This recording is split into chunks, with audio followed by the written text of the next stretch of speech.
कुछ नहीं कहते, कुछ नहीं बोलते। हजरत फरीदुद्दीन गंज शकर का चेहरा देखकर लोग कलमा पढ़ने लगते। जिस गली में जाते जो भी देखता कलमा पढ़ने लगता, यहूदी देखता कलमा पढ़ने लगता, ईसाई देखता कलमा पढ़ने लगता, शहर जाता चेहरा देखता कलमा पढ़ता, कस्बे में जाता चेहरा देखता कलमा पढ़ता, गली में जाता चेहरा देखता कलमा पढ़ता। अब पूरी दिल्ली में खलबली मच गई, एक हलचल मच गया कि यार एक फकीर है, एक मस्तान है, कुछ बोलता नहीं, जो भी चेहरा देखता है कलमा पढ़ने लगता है। अब हजरत फरीदुद्दीन के नाम पर FIR दर्ज कर दिया, केस कर दिया। नतीजा ये निकला, हजरत फरीदुद्दीन गंज शकर अलैहिर्रहमा को अदालत में बुलाया गया। अदालत के एक कटघरे में हजरत फरीदुद्दीन गंज शकर अपने निगाहों को नीचे किए हुए खड़ा है। अपनी कुर्सी पे अंग्रेज जज बैठा हुआ है, एक तरफ वकील खड़ा है, सारे लोग खड़े कोई बैठा है। अमा जज कहता है, ओए वकील इतना तो बता दे, आखिर वो फकीर कौन है जिसका चेहरा देख के लोग कलमा पढ़ने लगता? वो मस्तान कौन है जिसका चेहरा देख के कलमा पढ़ने लगता? जरा मैं भी देख लूं उसका चेहरा दिखता कैसा है, जरा देख लो उसकी सूरत कैसी है, जरा देख लो उसकी शक्ल कैसी है।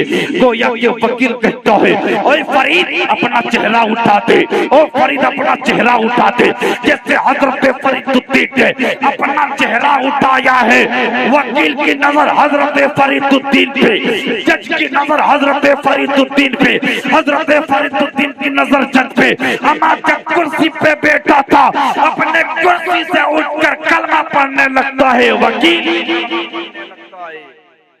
जज भी कलमा पढ़ने लगता, वकील भी कलमा पढ़ने लगता। ठोको कितना केस ठोकना है, FIR दर्ज करो कितना करना, क्योंकि तुम्हारा काम ही है केस ठोकना।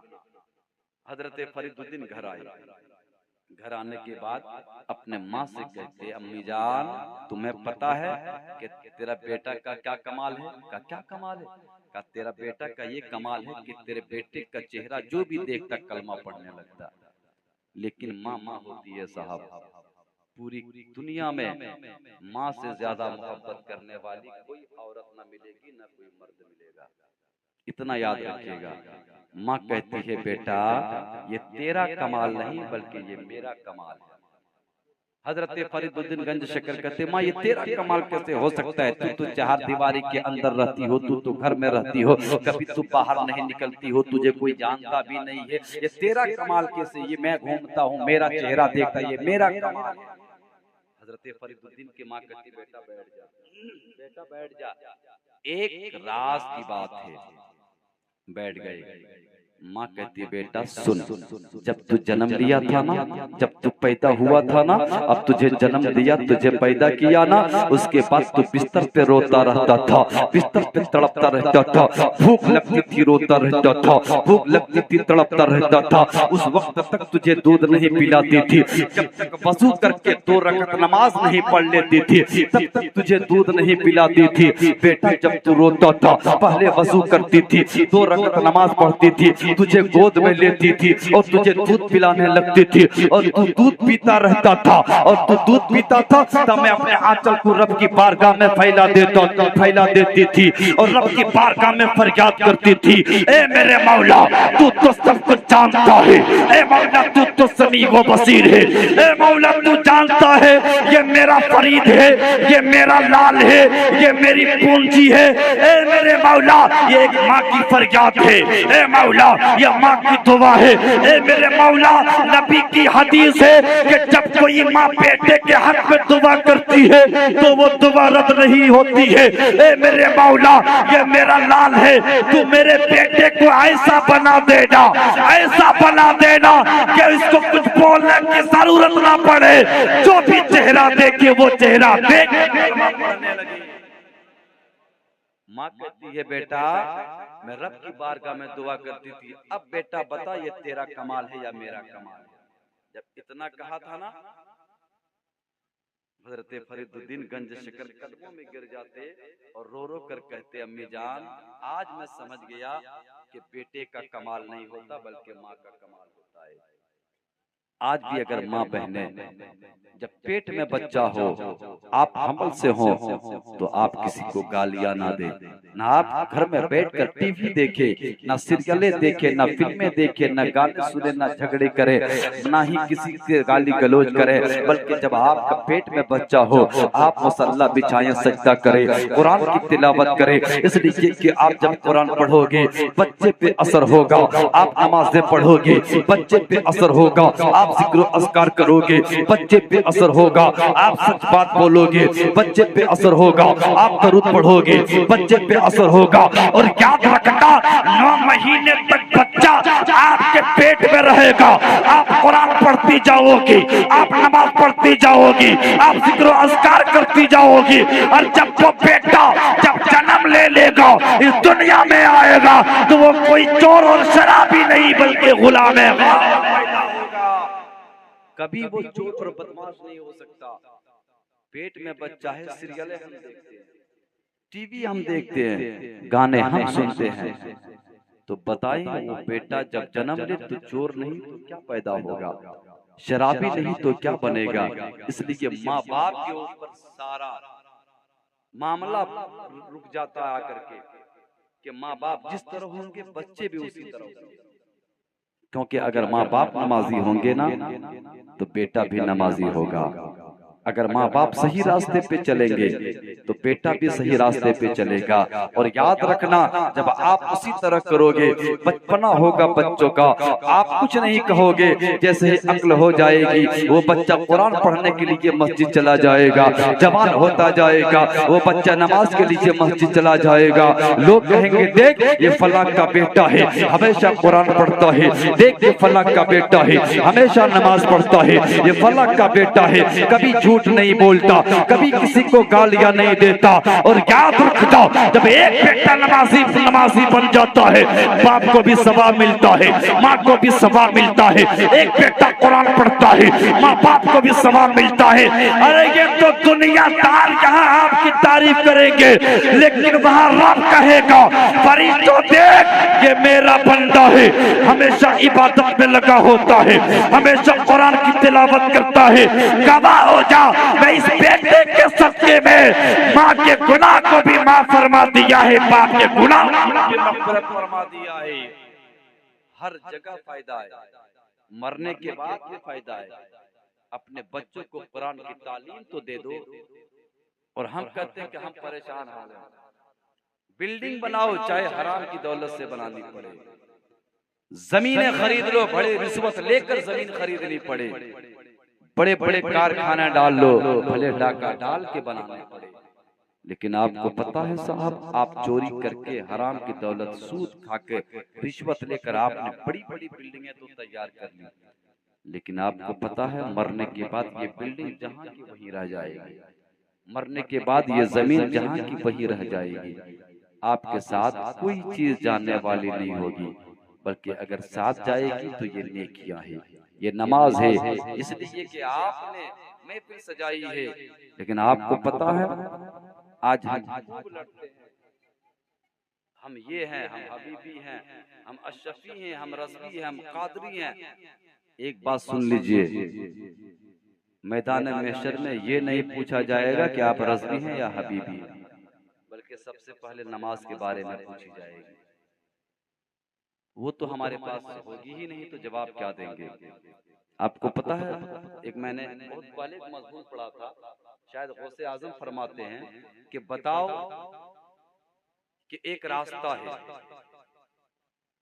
उधर से एक कीचड़ लगे कुत्ता आ रहा है, एक बेनमाजी आ रहा है, बाकी बीच में रास्ता नहीं है, तुम इधर से जाने वाले हो, बताओ तुम कीचड़ में लगे कुत्ते के जानिब हो जाओगे या बेनमाजी के जानिब हो जाओगे। तो कहने वालों ने कहा कि हम बेनमाजी की तरफ हो जाएंगे। कहा वो क्यों, है ना? कहा कि क्यों, आखिर उसके तरफ क्यों हो जाओगे, न बेनमाजी की तरफ क्यों हो जाओगे, कुत्ते की तरफ क्यों नहीं हो जाओगे? कहा हुजूर अगर उधर हो जाएंगे तो कीचड़ लग जाएंगे, और जब कीचड़ लगे तो फिर उसको नापाक हो जाएंगे।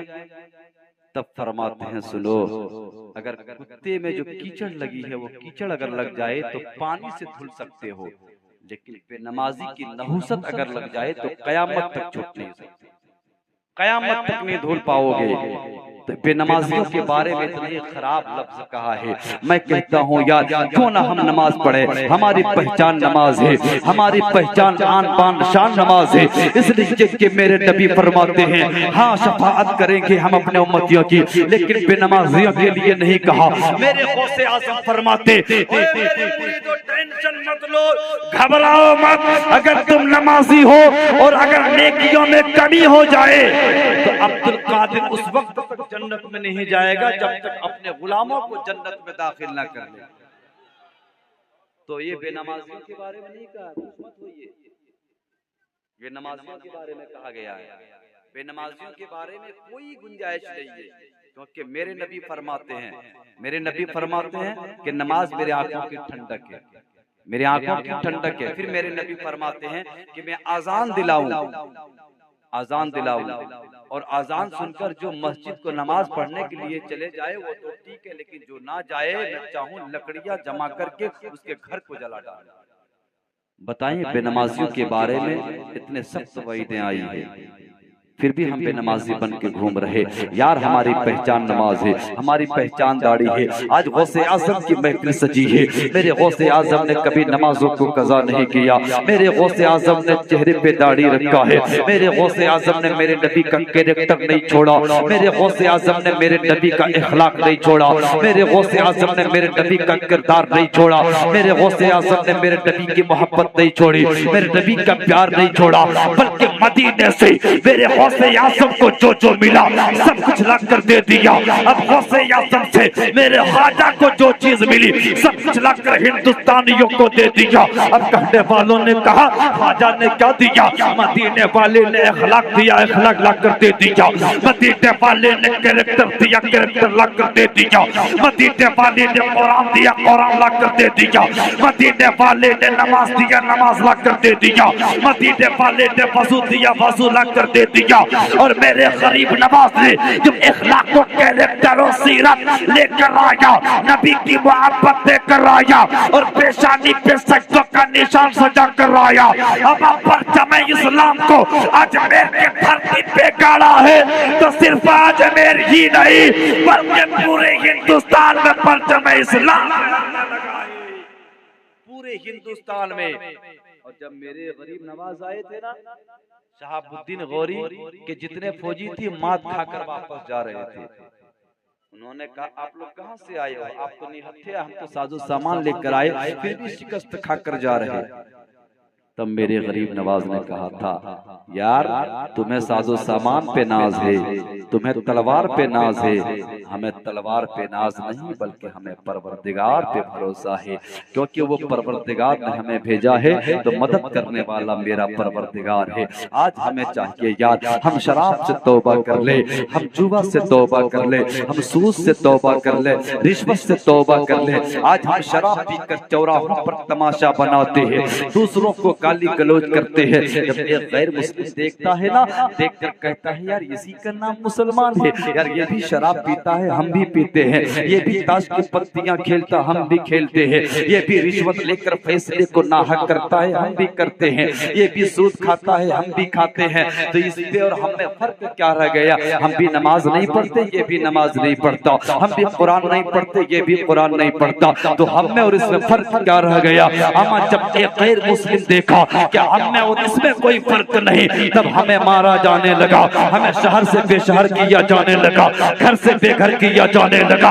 याद रखना अब भी वक्त है, अगर हम तौबा करके अगर रब की बारगाह में फरियाद करने लगे, हम अपने सर को सजदे में झुकाकर रब की बारगाह में फरियाद करने लगे, ए मौला हम दुनिया में मारे जाते, ए मौला शहर से बेशहर किए जाते, ए मौला घर से बेघर किए जाते, ए मौला मेरे बच्चों को यतीम किया जा रहा है, ए मौला मेरे घर पे बुलडोजर चलाया जा रहा है, ए मौला तू ही मदद फरमा दे, ए मौला तू ही मदद फरमा दे। याद रखना दुआ से हाथ नीचे बाद में आएगा, अल्लाह पहले हमारी दुआओं को कबूल फरमा लेगा, लेकिन दुआ करके